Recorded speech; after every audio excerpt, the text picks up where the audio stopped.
Welcome to Making Sense of the Madness. We got a great show lined up for you today. We've got Craig the Sawman Sawyer talking about the current state of human trafficking and the film he did years ago, Contraland, how they relate. And of course, we've got Peter Ticktin, lifelong friend of Trump, attorney. You're not going to want to miss it.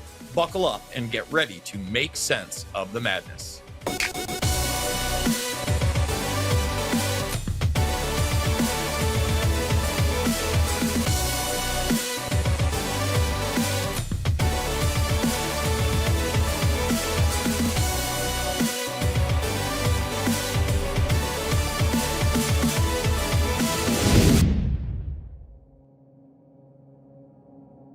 There are about 75 cartel organizations that are controlling and trafficking women and children. Now, this is slavery. These children come from our families. It's evil. I don't ever feel like I'm going to be the same. I feel marked. How much is 2 girls for a half hour? I really wanted my mom to love me.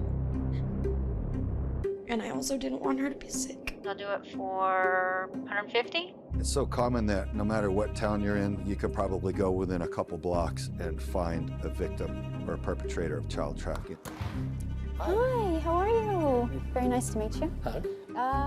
The sexual exploitation of children has increased exponentially. It begins with a glance, with a kind word, with a conversation, and pretty soon you've developed this relationship.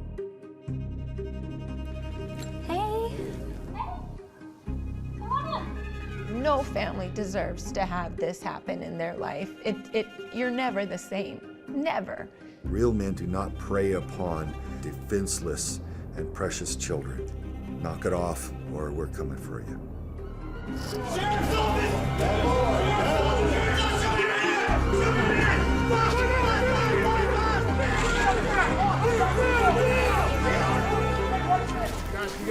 We must not be tolerant of that which will kill us or that which will destroy our children. We can't be a network of people that says no more by ourselves. The stories are something that the general public will never even imagine could happen. As long as there is supply, demand, it will never end. And that was just the trailer for Contraland, one of the most powerful documentary films available on the subject of human trafficking. And, you know, I wish we could say that things have gotten better, but with the border situation that it is, I suspect they have only gotten worse. Here to talk about that and much more is Craig the Sawman Sawyer. Thank you so much for joining us. And before we get into the current state of affairs, what drove you to make this film years ago and really highlight an issue that has been ignored for so long? Well, I think after life in counterterrorism in the military and federal law enforcement, I learned about child trafficking in the United States. And I saw, according to the reports that were given to me, that it was a covert operation run domestically at industrial scale. And that's when I decided to compromise the operation. In other words, to expose the covert operation, to ruin it for the traffickers by alerting the entire populace to the factual evidence of what's happening here, so that we as a society, we as a populace could rise up and say no more and drive that evil abuse from our culture, from our nation.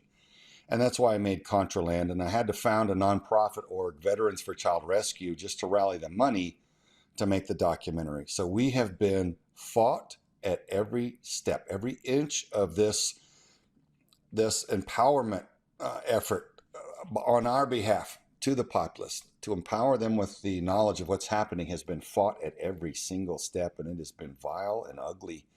And you can feel and tell that it comes from a very dark place. Some really nasty tactics have been utilized. But that's really where it started from, is realizing this child trafficking here domestically is run at such an industrial scale, and we, the public, are not really adequately informed on it at all.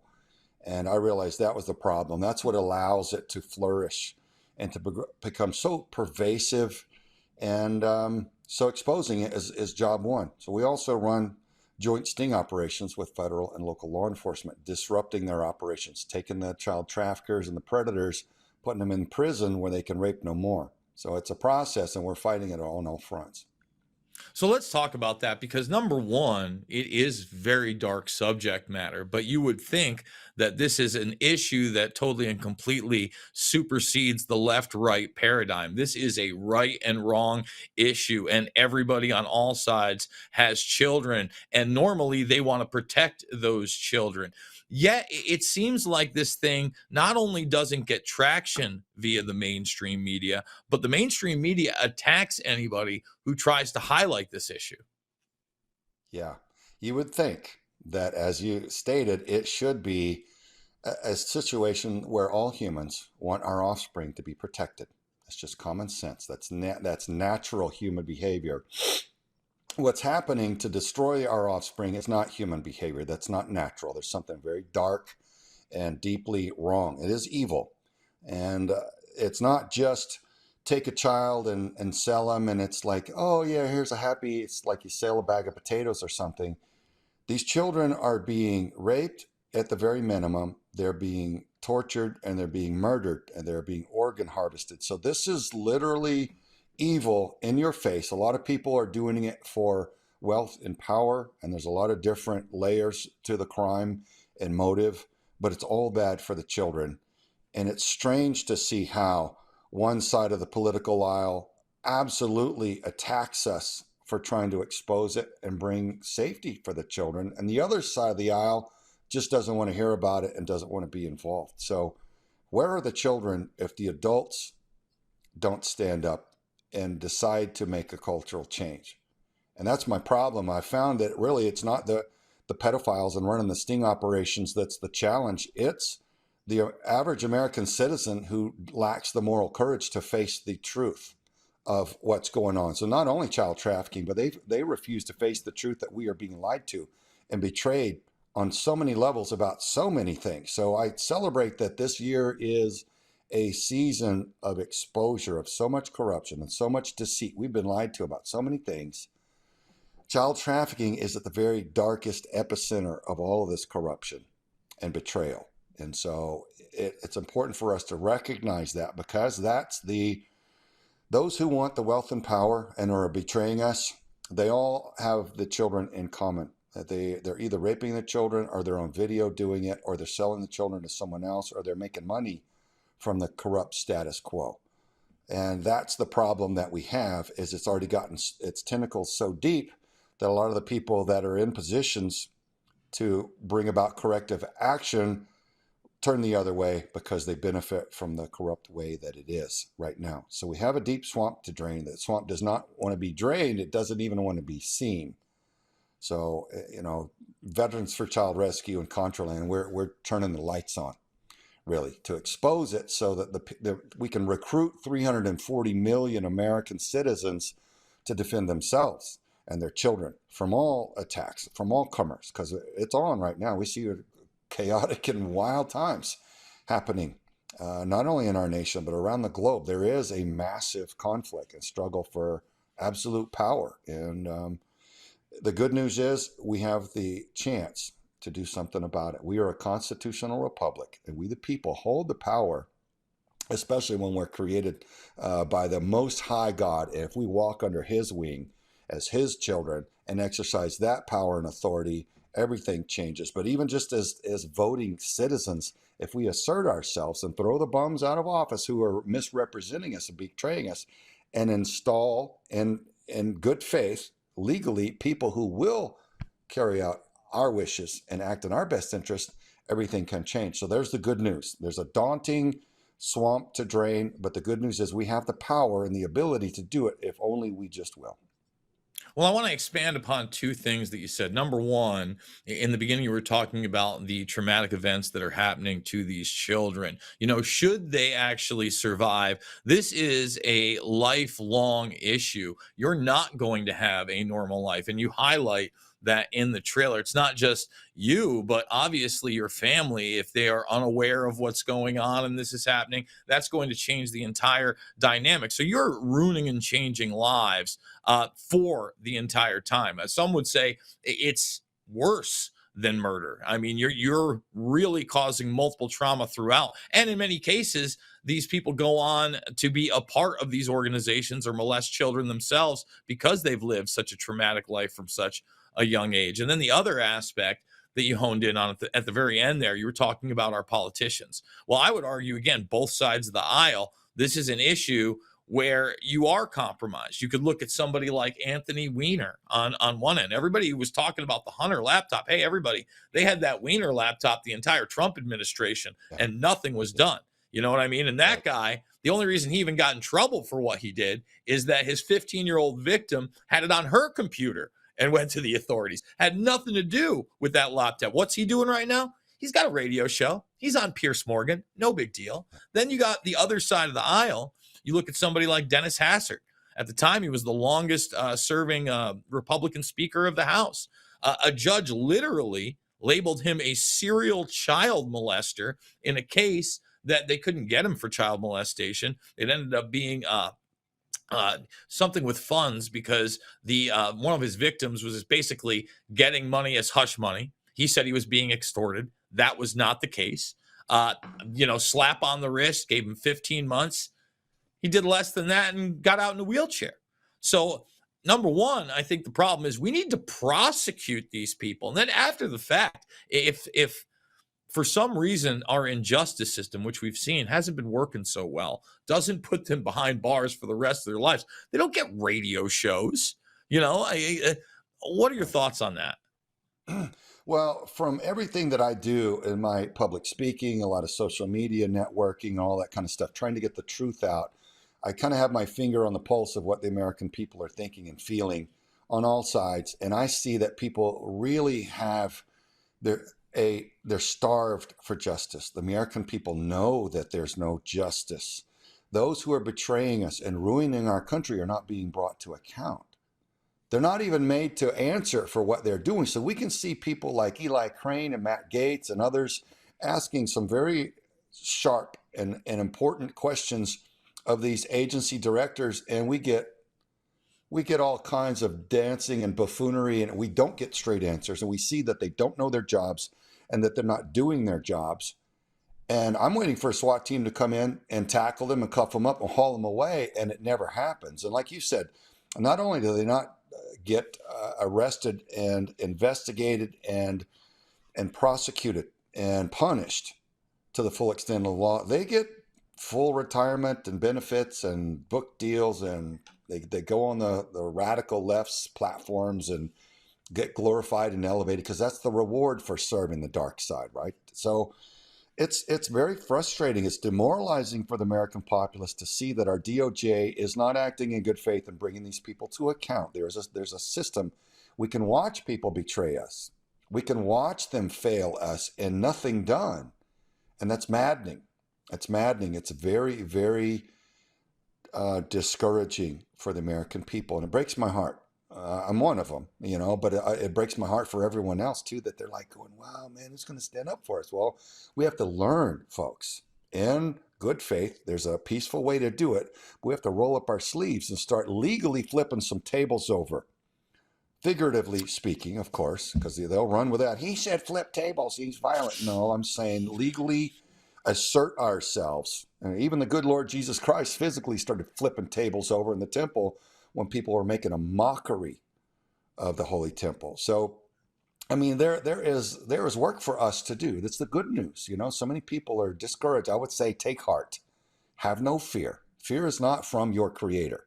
Fear comes from the other guy, right? The fallen one, the one who's already doomed. So block that fear out of your mind because that's a control tactic we all must reject outright. So when we coordinate and we plan and we execute our efforts in good faith to stand up for ourselves, man, things change. And that's what we have to learn to do. I think we've been really lulled into a sense of complacency, this beautiful sanctuary, this incubator of freedom and liberty that is our constitutional republic, that's brought us such comfort and such wealth and such safety and security and ease of life. We can't be bothered with our own survival anymore. We're just like, have to be violently shaken awake before we realize something's very, very wrong, and it's all going away. The ship is literally sinking. Yes, that's cold water you're feeling on your feet. Get up, get a bucket, start bailing, or at least get a life raft or something. And so we're in an awakening process this year. I think you see it too. So many people are going, wait a minute, hold it, hold it, hold it. Like there's something very wrong. We're seeing where entire narratives are being completely debunked and factually disproven in the court of law. And so it's a healthy, necessary process for us to go, aha, just because someone's in the government doesn't mean that they're infallible. In fact, we're learning to expect the opposite now. And that needs to happen. It's necessary. These things must happen so that we can awaken and assert ourselves to regain legitimacy and honor and effectiveness in our system so that it runs properly, so that we're not, half of our paycheck isn't taken from us forcibly and then wasted like we've been seeing. We are going to take a quick break. When we come back, I want to hone in on the flipping the tables comment, because so many people out there act like this constitutional republic has always been proper. He talked about Gates and others grilling people in Congress. I don't think they go far enough. We're going to get into that and much more with Craig the Sawman Sawyer after this. More Making Sense of the Madness.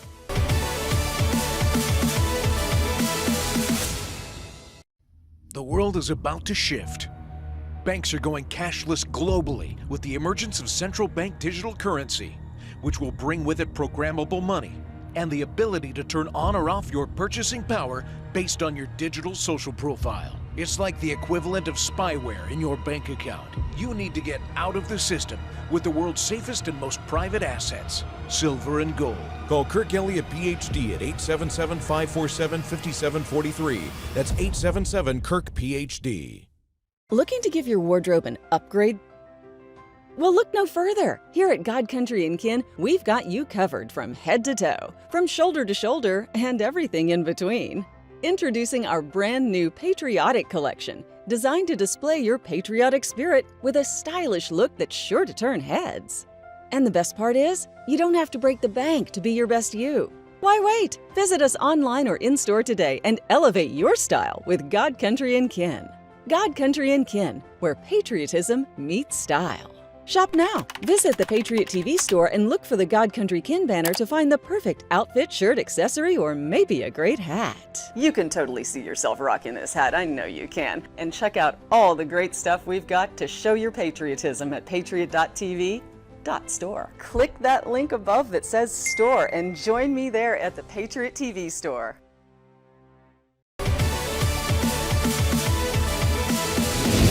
And we are back. So first, Craig, I want to preface this with, I'm not for violence. I think that violence only gives the excuse and the illusion of some kind of civil war that they're trying to foment, which would be pockets of civil disruption at best. But you'll have martial law, you'll have more authoritarianism, etc. Bad idea. The idea that our politics has been like everybody respects one another, that's a bunch of Johnny nonsense. If I was in Congress at this point, I'd be throwing F-bombs around like you would not believe and screaming at the top of my lungs. And that would be tame in comparison to what our founding fathers did. And what do I mean by that? They demanded satisfaction. You effed around and find out you might be on the wrong end of a duel back in the day. Those days were much more civil than that. But the idea that it was just the British that we agreed to have violent confrontations against within our government is totally false. And I'm not saying bring back duels, but again, the idea, they always put out these narratives. For instance, violent insurrection, January 6th. Yeah, you go back to the founding fathers' days, I guarantee their term of an insurrection is going to be wildly different than what these people have said. So what are your thoughts on that? Look, nobody respects a hypocrite. And so when you see a literally violent and destructive protest at our Capitol by radical Muslim extremists, and our news media and political left turn a blind eye and pretend like it didn't happen, and then they call people who are walking between the velvet ropes and being escorted by police and saying please and thank you, armed insurrection, then you realize you got a political narrative. Friends of mine that were there, I was not there. Friends of mine that were there said there were 2 white buses that pulled up whenever they went to go walk to the Capitol. 2 white buses full of people that poured off in front of them. We're like, wait, who are these guys? How'd they get installed in front of us? Like, how did that happen? And now we realize they were probably government contractors or even federal agents, because the Bureau admits to having at least 50 people in the crowd.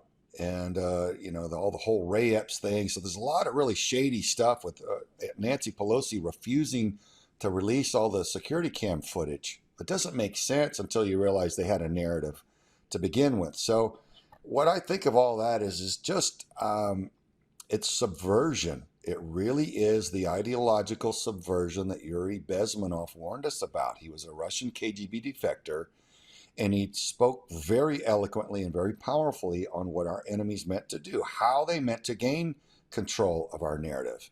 And the 45 communist goals from the Naked Communist were read before Congress, before I was even born, in early 1963.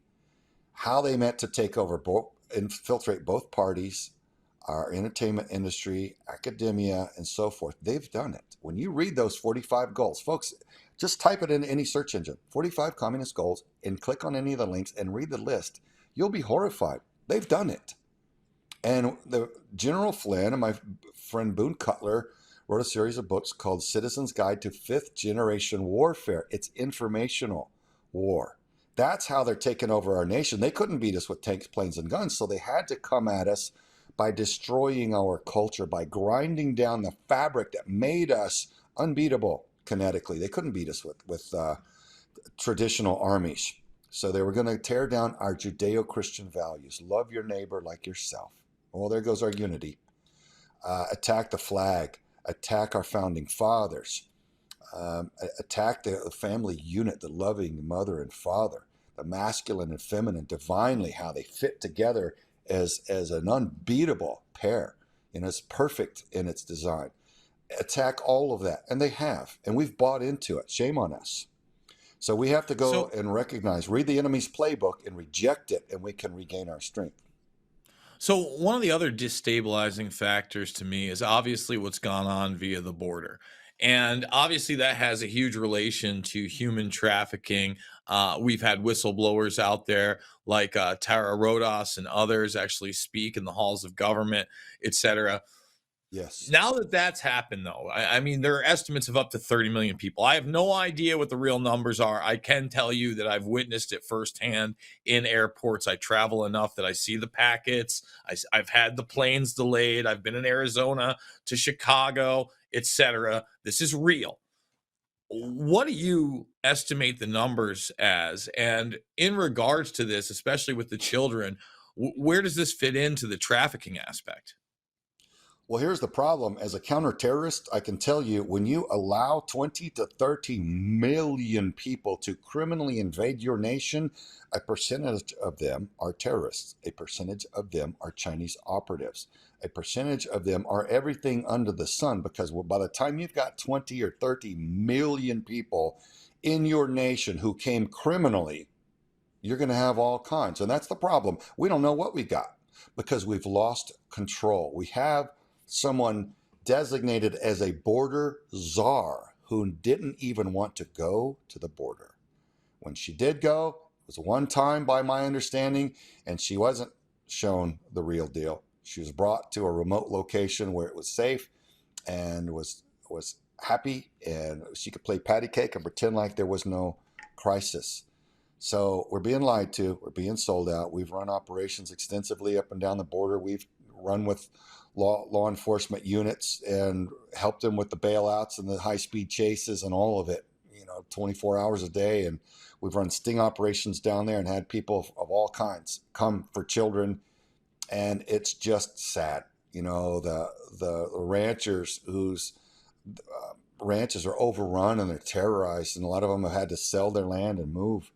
It's a slap in the face to everybody who's migrated here legally and honorably and respectfully, to just allow millions of people to just pour in and take.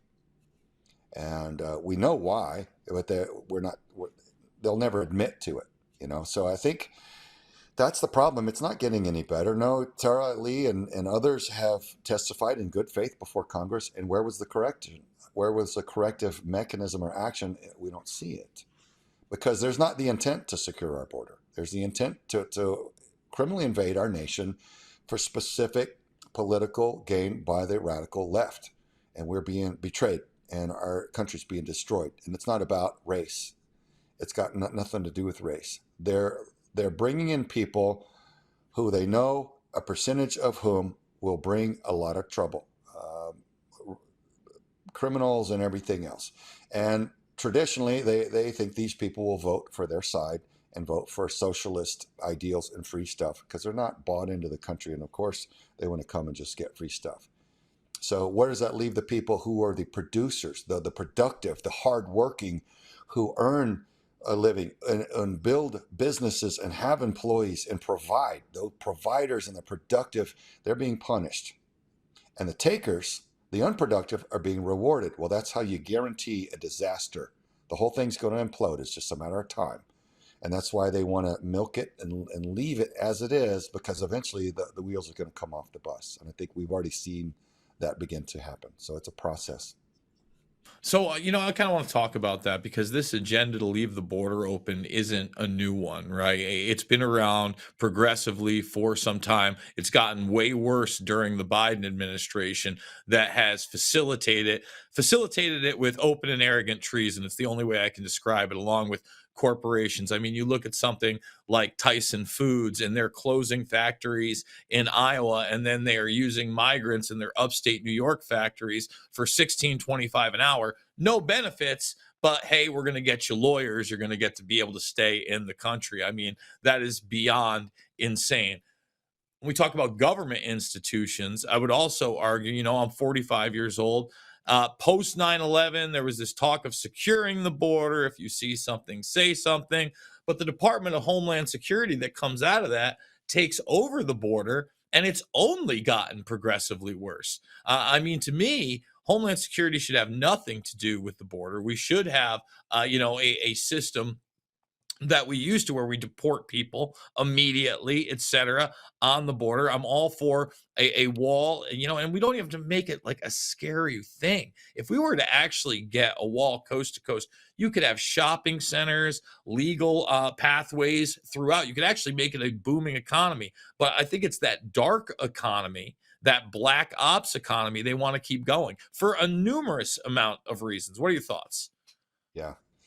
Yeah, look, you could tell the motive whenever you see Governor Abbott in Texas finally did something, and he started putting up razor wire. And only then did Joe Biden really address Texas, and he attacked Texas, Joe Biden did, to make sure that razor wire did not go up. He said it was like they described it, as with the political spin that they always use, the subversion. It's an attack on the criminal invaders. You're going to harm them. Well, not if they don't try to break into our country. It won't. And so it's insane. But you can see where their motive is, right? If they can only show any energy on the subject when somebody's actually going to defend their border from a criminal invasion, then you realize, they want that criminal invasion to continue and to pervade. And a lot of people in Texas, quite frankly, they don't have any confidence in Governor Abbott. They think he only does the bare minimum that he absolutely has to save his job, to keep his office. Otherwise, he doesn't do anything. So he's allowed this for years and years, and finally started putting up some razor wire, because I think the people turned up the heat. And I think that's what we have to learn to do, to assert ourselves and get better representation out of our elected officials.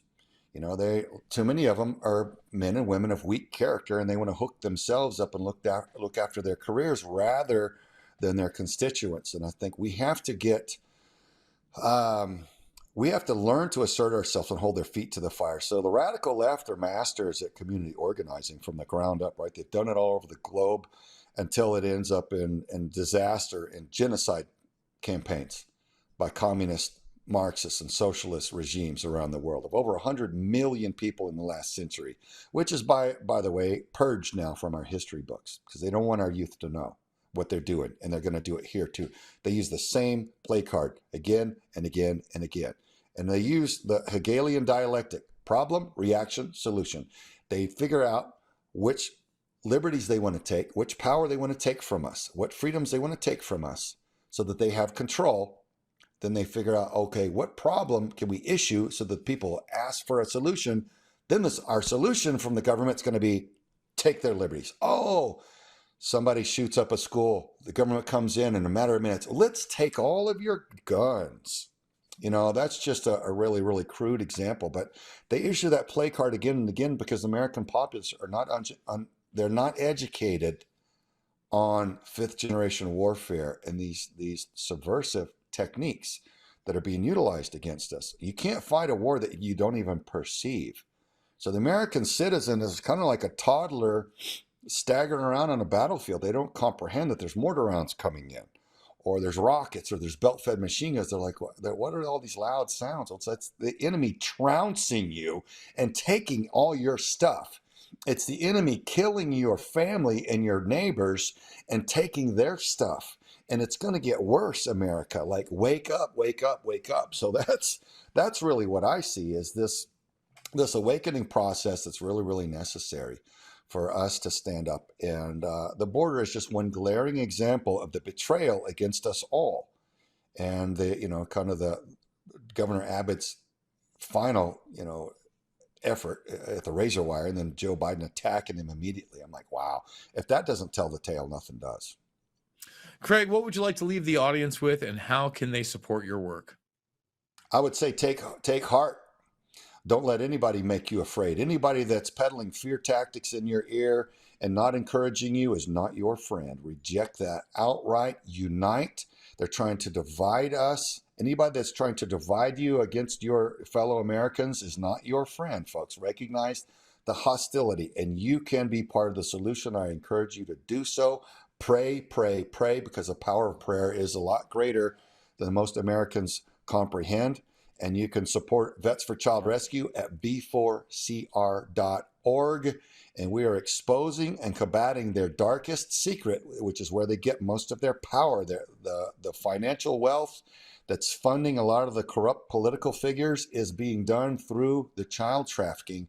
That's what we are exposing, and we are arresting their predators and putting them in prison with a 100% conviction rate. So v4cr.org. God bless you guys, and thank you for having me on. Thank you, Craig. And again, I would encourage everybody, if you've not seen Contraland, get out there, see it. It is such a great tool to open the minds of others to this very, very real issue.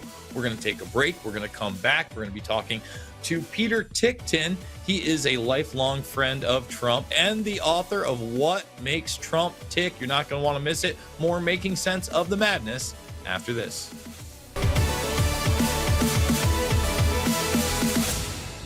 Sounds rolling. All three cameras. We're good. Is there any regrets that you have in life? I should sit here and say, yeah, I got a lot of regrets. But when I look back on my life and I understand the lives that were lost, I mean, I'm sitting here with you. And I can tell my story. Former National Security Advisor, Lieutenant General Michael Flynn, pleaded guilty today for lying to the FBI. He was one of the most respected generals in the military. He was, by definition, the most dangerous possible person for Donald Trump to hire. Brilliant military career, serving 33 years. Why was he being so elusive? Mike Flynn told the truth and faced life in prison. Every American needs this historical DVD keepsake. Flynn delivered the truth, whatever the cost. Hand signed by General Michael Flynn, one of America's most treasured military heroes. Order now at the Patriot TV store. Go to Patriot TV, click on Store, and grab a once-in-a-lifetime chance to own a treasured piece of American history, and get your own personal download link to watch America's most talked-about movie, as well as a DVD hand-signed by General Michael Flynn. Use promo code PTV at checkout to get special savings. The Patriot TV store. Incredible savings and a secure, hassle-free shopping experience. On Monday, at 6 o'clock Eastern, 3 o'clock Pacific, Election Edge. We're going to talk politics, polling. We're going to give you great inside commentary behind the statistics. Who's up? Who's down? Donald Trump, Vice President Harris, Cornel West, Jill Stein, Robert Kennedy, three-way race, two-way race. We'll break it all down for you. Election Edge starting Monday. And we are back. We are now joined by attorney and lifelong friend of Donald Trump, Peter Ticktin. Peter, thank you so much for coming on the show. Before we get started, before we get into the legal woes of Trump that are still going on, believe it or not, they're still coming after the guy. I got to ask, have you talked to him since the assassination attempt? And if so, what can you tell us? You know, I keep getting asked that same question. No, I haven't. I've spoken to some people who have spoken with him, but I haven't spoken to him directly. I just when I communicate with the president, because he's my president, so I'll call him that if you don't mind. But when I do communicate with him, it's my function is to give the information, and then when I'm in Mar-a-Lago or something, then I'll see him socially, and that's really what I just need to get there, and then I'll be able to talk with him about that. But I'm sure he's already spoken to everybody enough about it, so I doubt we'd go into that area. So what are your thoughts on this issue? Because listen, we're fresh off the New York conviction. We end up having the Supreme Court make this decision. The sentencing gets pushed back. This incident happens. We've had the RNC. Right now, you know, you have this court case where they're going after him for another $500,000+. A lot of people think that's a slap on the wrist, but it's the continuation of this process. You've had the Florida judge throw out the espionage case with the documents. I mean, a multitude of things have happened in the last 45 to 60 days. Okay, so, you know, my work that I did is all in the civil end of it. So I'm the lawyer that filed the case with Alina Habba and Michael Medeo and Jamie Sasson, but my name on it. Against Hillary Clinton and all the rest of the people that we sued, a good number of people, 31 altogether. In terms of the criminal activity and what I mean, but the criminal activity wasn't done by Trump. The criminal activity is being done by those that are falsely and wrongfully prosecuting him. The name of your show is Making Sense of the Madness. And I got on a little early. I was able to watch your previous guest, and he said so much that made such good sense to me. In some ways, he was saying some of the same things that I'm saying. And, you know, he was talking mainly about the border and what's going on, and also sex trafficking. And, you know, one of the reasons that your show was Making Sense of the Madness is because nothing makes any sense. Why are our borders open? Why are they doing what they're doing to Donald Trump? Why are they prosecuting him the way they are? I should say persecuting is more the word. And it's all does make sense if you look at it from the perspective of what's going on in regard to the World Economic Forum and the other fundamental globalists that are tending to run things in this country to a great extent. I mean, you know, Joe Biden, we all know that he could have had a wood in his head instead of a brain for all it made any difference, because he was just doing what he needed to do, as beholden as he is to China and also to Iran. We got to look at what's going on with the New World Order and what Hillary Clinton pushed the button on that thing, to say it was a New World Order, however stupid that was. But the fact is that there is something that's going on, and there's reason for what they're doing, and it's not just for craziness or just for power. These people have a realization It's not like they understand a certain fact, but to them, they're almost paralyzed by a certain fact, which is that we have global warming occurring. And whether there's truth to that or not, that's not the issue. The issue is that there's severe and intense belief that the world is dying. And if we don't, by 2030, have this all curtailed, that we're going to be past the point of no return, as most of the billionaires in the world signed up on WEF, WEF. Most of the leaders of the world are signed up on WEF. And they basically have taken over in this country at this point in time our media, most of our social media, our entire educational system from K all the way through, postgraduate degrees. They've got the Senate, they've got the presidency, and big business, I don't drink Coca-Cola anymore because that man that runs that company basically made it clear that anybody who likes Donald Trump or is what he calls a MAGA person, he doesn't want as a customer, so that's fine. I don't need to be. But we've got all of this, and if you look at the other nations in the world, in Canada, you've got Jordan Peterson, the famous psychologist who dared to say something bad about Justin Trudeau, and now he has to go for re-education, okay, whatever that may entail. So, that country is pretty well gone in terms of freedom of speech, because when you lose freedom of speech, you lose freedom of thought.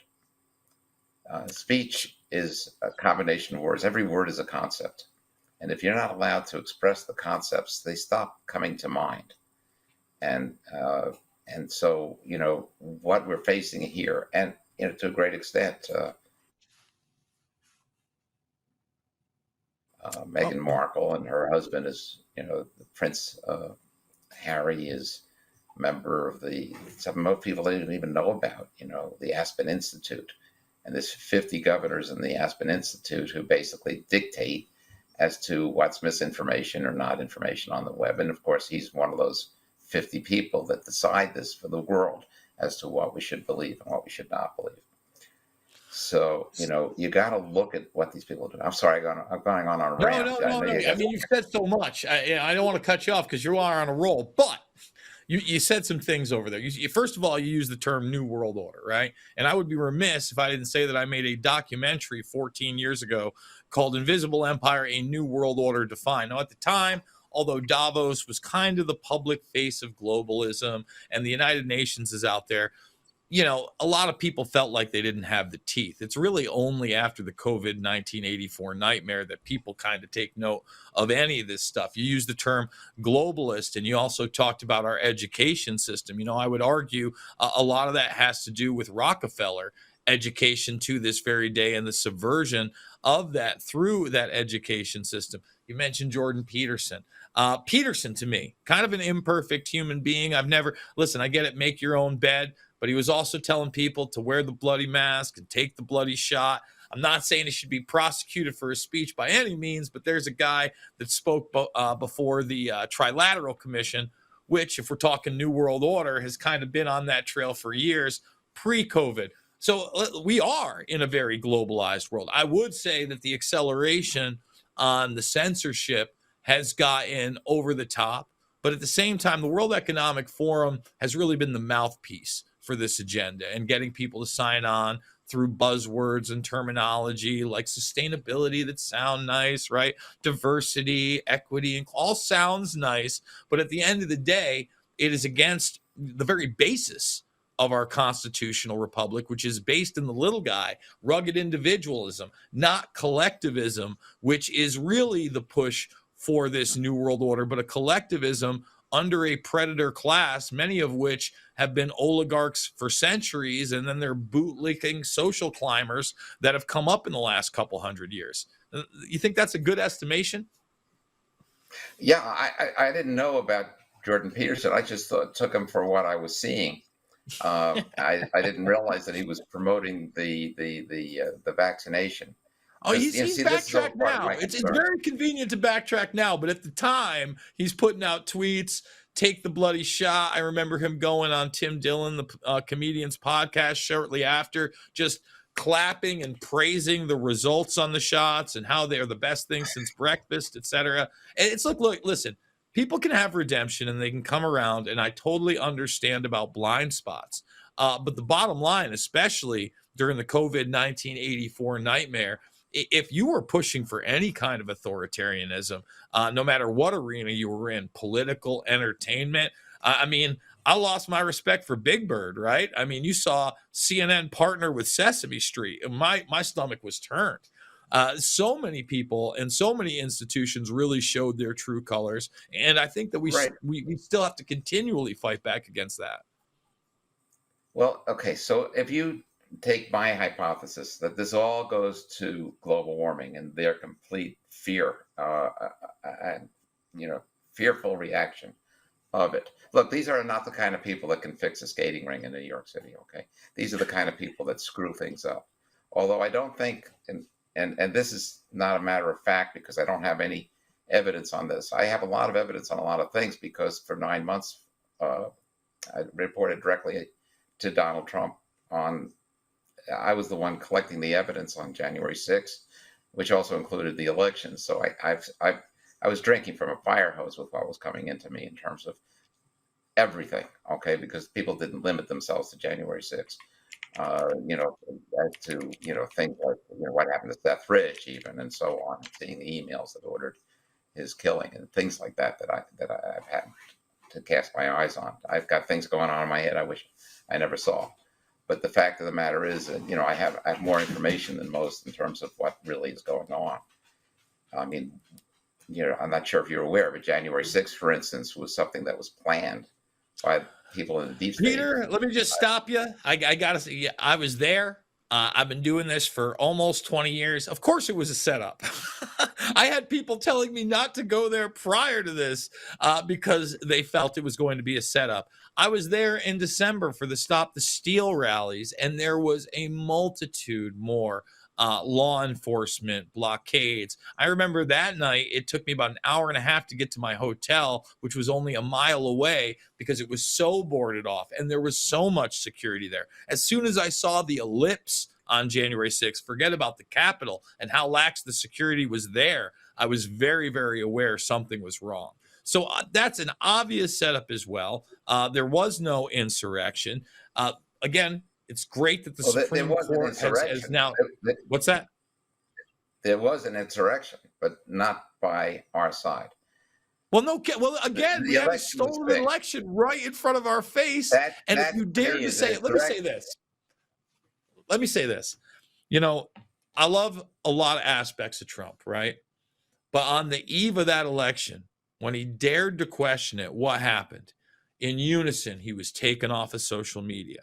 Now, one of the things that he didn't do, which he should have done immediately, was when people like Alex Jones got deplatformed, love them or hate them, he should have stepped in and said, you know what? We're done with this 203. You guys are publishers and editors. You're not, you got to take responsibility for what you're doing. Instead, we got more censorship to the point where, again, an election was stolen right in front of our face, and the sitting president of the United States was totally and completely censored. You look at even Assange, obviously Assange is out now. Everybody's keeping quiet about that, but they charge Assange wrongfully with the Espionage Act. And, that's people in his administration with Pompeo, et cetera. What do they end up doing to Trump? They charge him wrongly with the Espionage Act. You know as well as I do, not only did he have rights to all those documents, but the government helped him take them out for that library that he was going to put up. It was a total setup, start to finish. So, I mean, what are your thoughts on that? You talk to the guy. Yeah, well, there's a lot of things that occurred in January 6th that nobody knows about. I tried to give this information to the lawyers that were defending Donald in the Colorado case. Nobody wants the truth. Nobody wants all the facts, and they don't want the evidence. They wanted to win it on the law, which I got to give them credit. That was their plan. They succeeded. They won it on the law. But meanwhile, they missed an opportunity to basically put the evidence out there and let America see what the heck went on, because it as I say, it's nothing like people think. I mean, for instance, Well, I don't know let if me you ever also saw say the this video. about it. Nothing like people think. We've been promised the tapes for how long now, even from the Speaker of the House, who hasn't delivered on them. They still haven't given us the January 5th pipe bomber. I mean, my God, it's absolutely ludicrous that somebody can go throughout D.C., plant pipe bombs the night before, and we just don't know up until this day. We got to take a break. When we come back, we're going to have about 4 minutes left in the program. I want to continue to get Peter's thoughts. Peter Ticktin is with us. What Makes Trump Tick is the book. Back with this final segment of Making Sense of the Madness.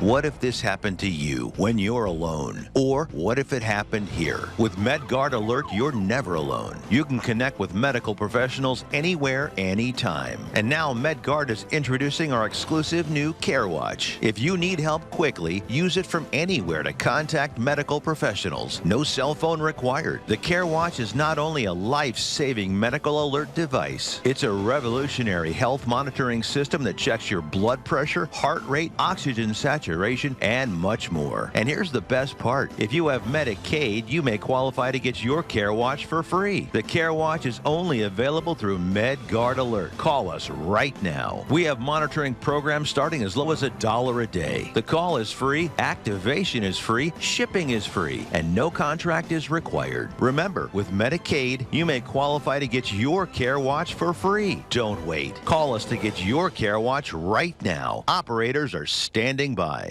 Former National Security Advisor Lieutenant General Michael Flynn pleaded guilty today to lying to the FBI. He was one of the most respected generals in the military. Every American needs this historical DVD keepsake. Flynn delivered the truth, whatever the cost. Hand signed by General Michael Flynn. Order now at the Patriot TV store. Use promo code PTV at checkout to get special savings. The Patriot TV store, a secure, hassle-free shopping experience. Listen, if we even think you owe us money, you won't know what hit you.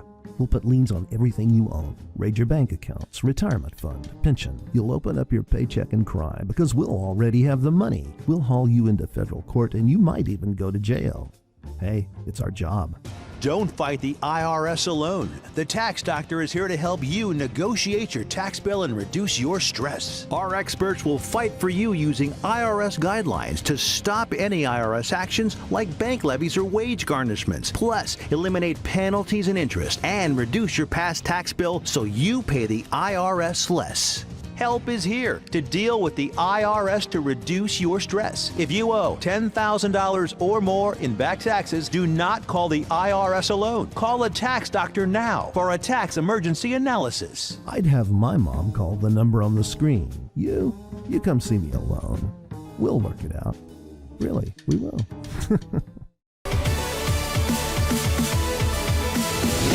And we are back with Peter Ticktin.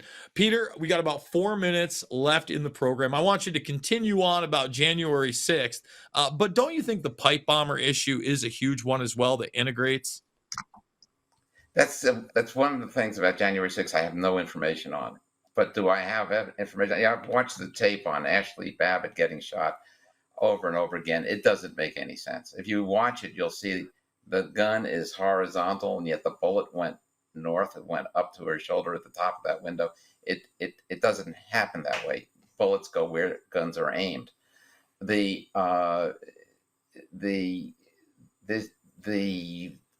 probably seen the clip of people running around the building, and one of the guys that ran around had a 2x4 and he's smashing a window with his 2x4. We've been able to identify that person as I have pictures of him in uniform in the Ukrainian army before the war. And, so, I mean, the factions that were involved there are nothing like people think. They think that the Trump people started this thing, but the Metropolitan Police, in terms of the crowds, I mean, they were gathered, but they were praying and singing the Star Spangled Banner and acting like decent people. And all of a sudden they were being bombarded with concussion grenades. uh, by not the Capitol Police, but by the Metropolitan Police that were there. We've seen video of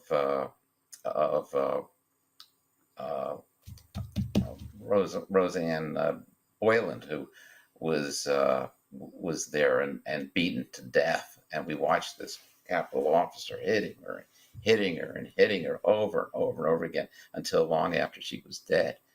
This is what was going on there, and this is not what people think happened there. The left are still completely under the spell of the media, which Donald Trump rightly calls the enemy of the people, because they are steering the minds of the people. And so, January 6th was just an add-on on top of stealing the election to basically delegitimize any voices that would be calling it for what it was. And, Peter, right now we're run out of time, my friend. You're welcome back anytime, full hour. You're always a great conversation. I hope people go check out the book, What Makes Trump Tick. I'm hoping we have a free and fair election. Again, I think that Trump is imperfect, but compared to what we've had not only the last 4 years, but where we are as a country in the last 4 years, it's not even close. Peter, thank you again. Folks, you know the deal with me. It is not about left or right. It is always about right and wrong. I absolutely love you guys. I hope you consider becoming a Patriot TV Defender. 1 month, 1 year, and 2-year programs, big discounts. I love you guys. We'll see you on the flip side.